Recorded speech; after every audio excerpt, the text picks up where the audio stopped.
اعوذ باللہ من الشیطان الرجیم بسم اللہ الرحمن الرحیم. سامعین گرامی، ختم نبوت فورم کی جانب سے آپ کی خدمت میں محمد احمد حاضر ہوں. السلام علیکم ورحمۃ اللہ وبرکاتہ. سامعین گرامی، جیسا کہ آپ کو پتہ ہے کہ ہم اپنے YouTube channel end of prophethood پر عقیدہ ختم نبوت، رد مرزائیت، قادیانیت اور بھی دیگر فتنوں کے رد سے متعلق ویڈیوز اپلوڈ کرتے رہتے ہیں. تو آپ سے درخواست ہے کہ ہمارا YouTube channel end of profit کو لازمی سبسکرائب کر کے بیل آئیکن پہ کلک کر لیں تاکہ ہماری ہر قسم کی نئی ویڈیو اپڈیٹ آپ تک بر وقت پہنچ سکے. تو چلتے ہیں اپنی ویڈیو کے آج کے موضوع کی طرف. تو سامعین گرامی، ایک بہت بڑا اعتراض جو قادیانیوں کی جانب سے اور کئی اسلام دشمن عناصر کی طرف سے کیا جاتا ہے کہ سلطان الہند حضرت خواجہ غریب نواز سید معین الدین چشتی اجمیری رحمۃ اللہ تعالی علیہ نے اپنے ایک مرید کو اپنا کلمہ لا الہ الا اللہ چشتی رسول اللہ نعوذ باللہ من ذالک پڑھایا، اور مرید نے بھی پڑھا، جو کہ سری کفر ہے. آج ان اعتراضات کا جواب دینے کی جسارت کر رہا ہوں. تو سب سے پہلے فریق مخالف کا اعتراض سن لیں. یہ والا سارا پورشن اس میں، یہ پیج نمبر 19 چشتی رسول اللہ والا واقعہ جو میں نے اندھا دھند پیروی کا انجام اس ریسرچ پیپر میں بھی لکھا ہے، مسئلہ نمبر 71B کے اندر بھی میں نے ایڈریس کیا ہے. یہ کہتے ہیں جی ایک معین الدین چشتی صاحب کا ایک چاہنے والا تھا، ان کے پاس مرید ہونے کے لیے آیا، تو انہوں نے کہا میں پہلے ٹیسٹ کراں گا. تو پوچھا کہ بتا تو کلمہ کس طرح پڑھتا ہے؟ اس نے کہا میں کلمہ پڑھتا ہوں لا الہ الا اللہ محمد رسول اللہ. تو انہوں نے کہا کہ اس طرح کر کے ایک دفعہ تو کلمہ پڑھ لا الہ الا اللہ چشتی رسول اللہ. تو چشتی رسول اللہ انہوں نے کلمہ بھی یعنی ادھا فارسی تھے ادھا عربی بھی. جی سامعین گرامی، تو اعتراض آپ نے سن لیا ہے اور یہاں پر آپ نے ہائپر نہیں ہونا. انشاءاللہ علمی بد دیانتی کا جواب ہم دلائل اور دیانتداری سے دیں گے. اور یہاں کچھ ہمارے نئے ویورز ہوں گے جو پریشان ہو رہے ہوں گے کہ آج کچھ عجیب ہی نیا سننے کو مل رہا ہے، تو ان سے بھی درخواست ہے کہ پریشان ہونے کی ضرورت نہیں. ہم جوش میں ہوش کو برقرار رکھتے ہوئے انشاءاللہ تعالی اس اعتراض کا رد کریں گے. آپ تسلی سے سنیے گا. سب سے پہلے تو میں انجینئر مرزا محمد علی صاحب کے اس اصول کے معتبر کتب کی روایات قابل قبول ہوتی ہیں. اس اصول کے تحت فریق مخالف کے اعتراض کا رد کر دوں کہ یہ کتاب غیر معتبر ہے. وہ اس لیے کہ یہ کتاب نہ ہی سلطان الہند خواجہ غریب نواز حضرت معین الدین چشتی اجمیری رحمۃ اللہ علیہ کی تصنیف کردہ ہے، اور نہ ہی ان کے دور کے کسی جید و معتبر صاحب کی تصنیف ہے، بلکہ اس کا تو پہلا ایڈیشن حضرت معین الدین چشتی اجمیری رحمۃ اللہ علیہ کی وفات کے کئی سال بعد 2016 اگست 2016 میں آیا. ویڈیو میں آپ دیکھ سکتے ہیں. کیونکہ یہ کتاب ہی غیر معتبر ہے، اس لیے اس میں بیان کیے گئے کسی بھی واقعے پر اعتراض کرنا علمی پسماندگی کے علاوہ کچھ نہیں ہے. نمبر 2، بالفرض محال یہ مان بھی لیا جائے کہ یہ کتاب معتبر ہے، تو بیان کیا گیا واقعہ لا الہ الا اللہ چشتی رسول اللہ جس طرح بیان کیا گیا ہے، اگر اس کے سیاق و سباق کو دیکھا جائے تو اس پر کوئی حکم شرعی نہیں لگتا. اس کی وجہ کیا ہے؟ پورا واقعہ جو انجینئر مرزا محمد علی جیلمی نے بیان کیا اور کتاب کا سکین لگایا آپ کو ویڈیو میں نظر آ رہا ہے.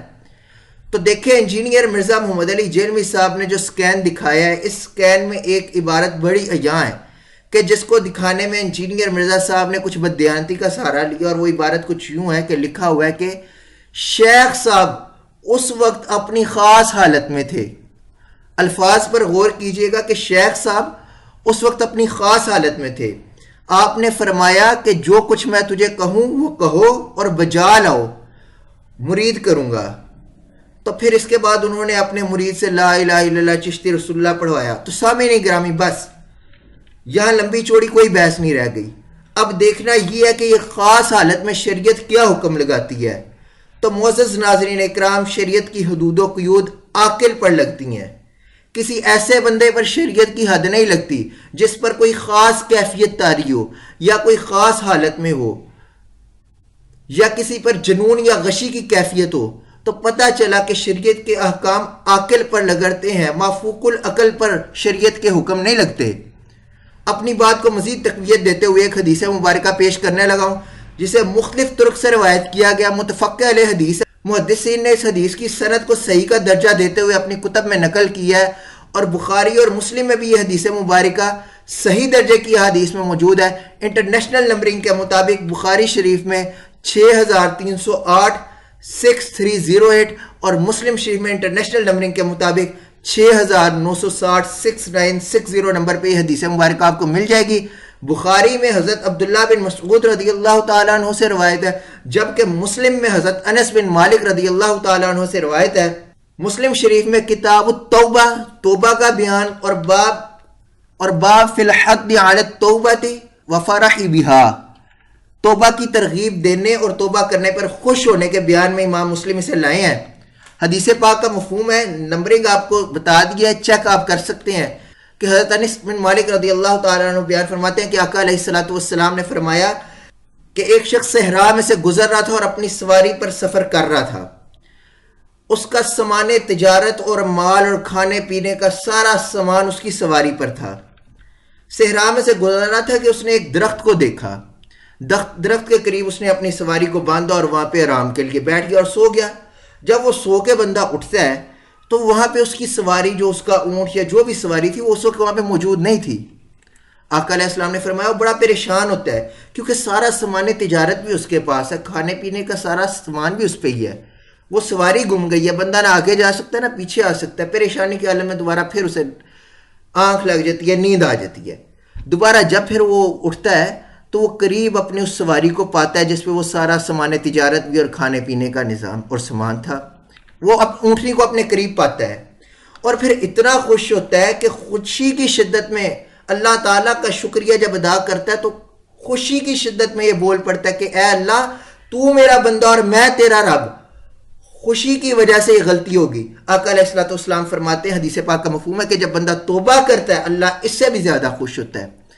اب یہاں جو حدیث مبارکہ کے الفاظ غور طلب ہیں کہ ثم قال من شدت الفرح اللہم انت عبدی وانا ربک اختا من شدت الفرح۔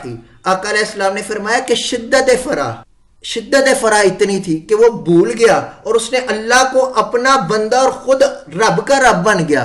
اب یہاں پر شدت خوشی کا یہ عالم تھا کہ اس شخص نے تو بظاہر کلمہ کفر کہہ دیا، اور ہونا تو یہ چاہیے تھا کہ آقا علیہ الصلوۃ والسلام یا فرماتے کہ وہ بندہ کافر ہو گیا ہے، لیکن کیونکہ یہ شدت فرح، خوشی کی شدت تھی، اس پر خوشی کے مارے ایسی کیفیت طاری ہو گئی کہ وہ بول بیٹھا۔ حدیث کے الفاظ ہے کہ ثم قال من شدت الفرح اللہم انت عبدی وانا ربک اختا من شدت الفرح۔ اب یہاں سے استدلال کیا جاتا ہے کہ جب کسی پر کوئی خاص کیفیت طاری ہو، کوئی خاص حالت میں ہو، تو چاہے بندہ ہنس کر کوئی خاص کیفیت ہو یا جنون یا غشی سے کوئی خاص کیفیت ہو، تو اس وقت ایسے شخص پر شریعت کا کوئی حکم نہیں لگتا۔ شریعت کا حکم عاقل یعنی کہ صاحب عقل پر لگتا ہے۔ لیکن اگر کوئی ہنستا رہا اور ہنس کری غشی یا جنون یا کسی بھی طریقے سے اگر کسی پر کوئی خاص حالت طاری ہو گئی کہ بظاہر وہ بندہ اپنے ہوش و حواس کھو بیٹھا، تو اس پر شریعت کا حکم نہیں لگے گا۔ تو نتیجہ یہ نکلا کہ سلطان الہند حضرت خواجہ غریب نواز خواجہ سید معین الدین چشتی اجمیری رحمۃ اللہ تعالیٰ علیہ پر کیونکہ اس وقت خاص کیفیت تھی، اس لیے اس وقت کیے گئے کسی بھی مسئلے پر، کسی بھی قول پر شریعت کا حکم نہیں لگے گا۔ جبکہ معترضہ عبارت سے اگلی عبارت دیکھی جائے تو پتہ چلتا ہے کہ سلطان الہند حضرت خواجہ غریب نواز سید معین الدین چشتی اجمیری رحمۃ اللہ علیہ نے اپنے مرید کو نہ صرف اپنے پڑھائے ہوئے کلمے سے انکار کیا بلکہ اپنے مرید کو آقا نامدار مدنی تائیدار حضرت محمد الرسول اللہ صلی اللہ علیہ وآلہ وسلم کا کلمہ لا الہ الا اللہ محمد الرسول اللہ پڑھایا۔ امید ہے کہ اب یہ مسئلہ کلیئر ہو گیا ہوگا کہ جس حالت میں سلطان الہند خواجہ غریب نواز خواجہ سید معین الدین چشتی اجمیری رحمۃ اللہ علیہ نے اپنے نام کا کلمہ پڑھایا، اس وقت وہ خاص حالت میں تھے، یعنی ظاہری ہوش و حواس میں نہیں تھے۔ بشری تقاضا ہو سکتا ہے، اس لیے اس حالت میں شریعت کا حکم نہیں لگتا۔ تو آج کا ہمارا موضوع مکمل ہوا۔ سامعین گرامی، اس ویڈیو کو زیادہ سے زیادہ شیئر کیجیے گا تاکہ اسلام دشمن ناصر کی سرکوبی ہو سکے، اور کمنٹ سیکشن میں اپنی قیمتی رائے لازمی دیجیے گا۔ السلام علیکم ورحمۃ اللہ وبرکاتہ۔